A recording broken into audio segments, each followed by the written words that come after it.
But from what we're hearing, it's going to be a very small Bonnaroo. And I was thinking about that as well. I go back to 2016, and part of the reason, Ken Weinstein, who is the media person and has become a friend of the show and was on our show. By the way, who actually coined the phrase? Who coined the phrase, never not great. I see what you did there. It kind of hurt a little bit. I'm going to have to prove it, aren't I? I'm going to have to go back and document. Show receipts. But who did coin the phrase never not great from 2016, which was the smallest crowd ever in, what we're going on 20 years.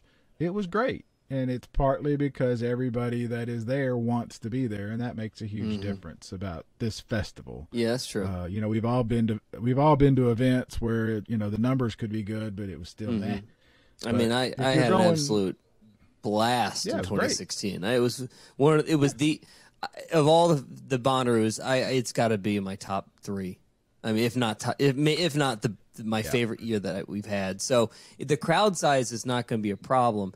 But yeah, to your point, I know this information is out there because sponsors are starting to share it. But I mean, I didn't hear 35K. I heard 25K. And when sponsors hear 35K, the reason why they're hearing that number is because they're being told a number so it'll justify the paycheck or justify the check that they're about to write. So whatever you hear a sponsor say, subtract a little bit of a fraction out of that because they're overestimating for sponsors to make them feel as though their money is worthwhile to be spent with Bonnaroo. I was told 25K. And the next day I heard less than 30. So whatever that means to you, to me, it means the things that we saw in 2016 are back. The fences moved in. The spaces got smaller, so it didn't feel so vast and empty.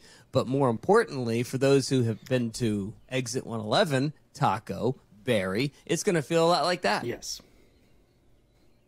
I was about to ask, what was the numbers for Exit 111? Because this feels like this is about the attendance for Exit 111. And they did shrink it a bit. They brought Bonnaroo in tighter. They had some of the campgrounds closed, so it didn't feel as empty. Right. But it was definitely smaller. I mean, But most of those people never went to Bonnaroo, so they didn't know. Exactly. And that's the thing that Brad and I reminded ourselves, after 2016. I mean, when we got there for Media Day and noticed that how closed in the fence was on the wet stage area, it was like, mind-blowing. And then the people who've never been would have no idea. So what's the big deal? It still felt like a very good, large festival. Bands were great. Yep. Everything. By the time good. you're there, you're not going to give a damn that it's only 25,000 people around you. You are not going to. In fact, you're going to love it. You're going to love the fact that there's no lines for bathrooms and no lines for showers, and you're going to be able to get right up front. You're going to get. But I will say, I mean, just with all the experience that you have on this farm, I really worry that there's going to be 7,000 people for the Stevie Nicks show come Sunday. I mean, it does. That's a really sad beg look. That question. What? And there's, as we've said many, many times, there's nothing worse than an empty room.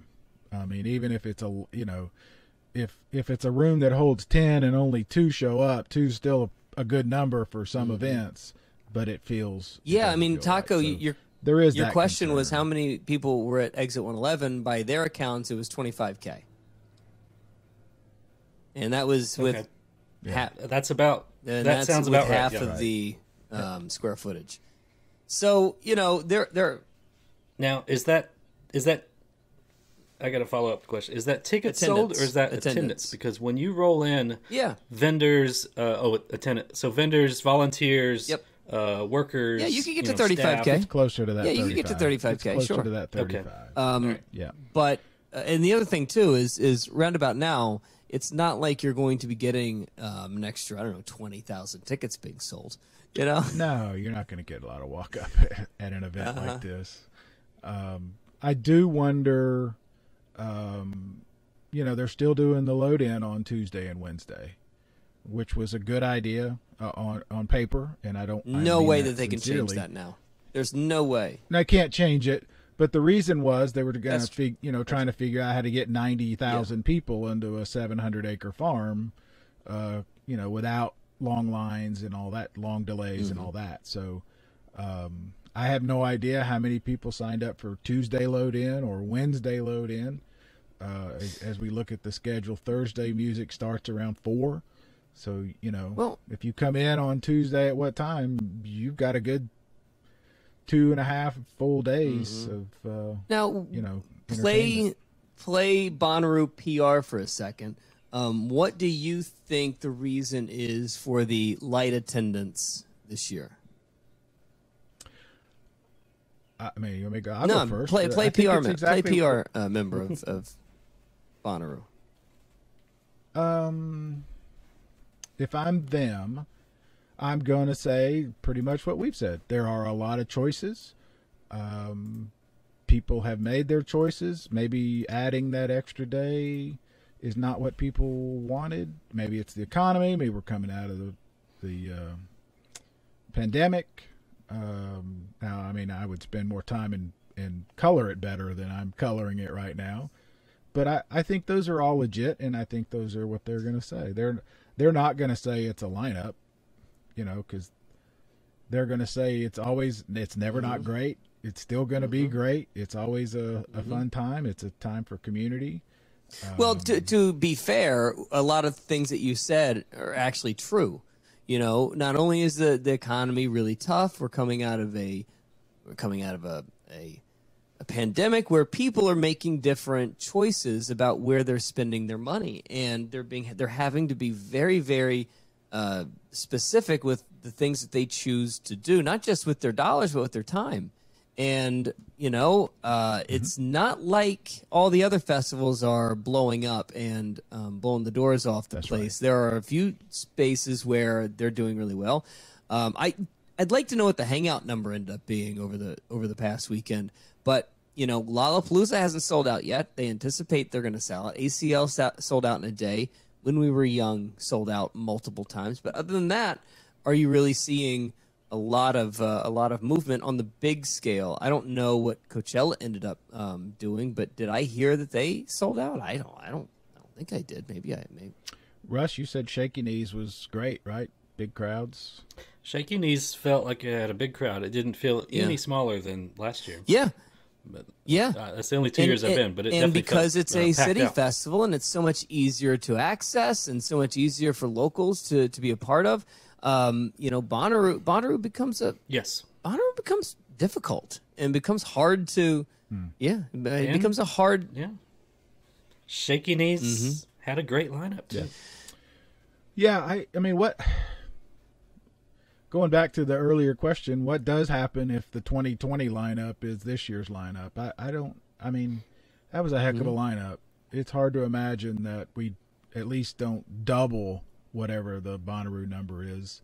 I do think that it's a very good point, Barry, is that it never ends up being about the lineup.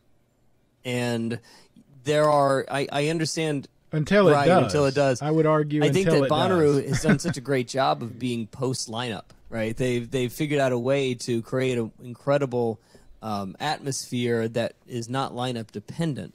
Well, maybe we're entering into a world. Not maybe we've entered into a world where things are different, and the lineup is going to be very lineup dependent now. I mean, what you're asking somebody to do is it's a load of effort to do this over the course of a few days, and people's options are wider and vaster and closer. But you said earlier yourself, next year they come back. The ones that are going want to go, right? I mean, we all agree on that, right? I think that we said. This isn't It's never a halfway. Right. Event, there was. I feel like there was a comment. I feel like there was a comment a few years ago when we said when it was 60,000 people for LCD Sound System and Pearl Jam and Dead and Company. I think we had. I feel like I'm remembering this correctly. Well, 30,000 is the base. You're never going to get less than 30,000 because if half of the crowd are new Bonnaroovians or new people to the festival, 30,000, half of 60 was. I really do think like 30 is their drop dead base number, and so long as they get there, they're going to be okay.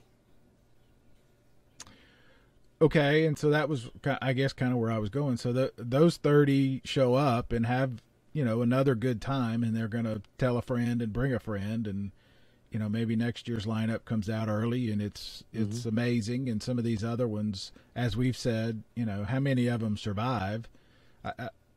I really do feel like this is a transition year where we're going to see some go away and some survive and some figure out don't get too crazy with that, Barry, because you'll get conspiracy theorists who see the state of Tennessee. I'm sorry, not the state of Tennessee. Well, what's the state of Tennessee? In the city of Manchester, putting the screws to Bonnaroo, and Bonnaroo fighting back and saying, "Well, we don't need to do this here." Could be. So could be. You start saying stuff like that, it's going to get people, a little rocky. It's going to make them feel a little itchy. Could be.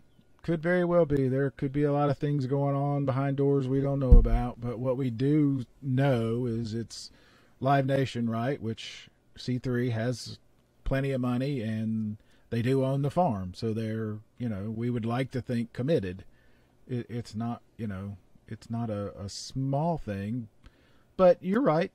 They're big enough, too. They could walk away and say, see ya. I mean, they could. It's not the way that it was told to me. I think we've said this before. It's not like Bonnaroo makes them a lot of money.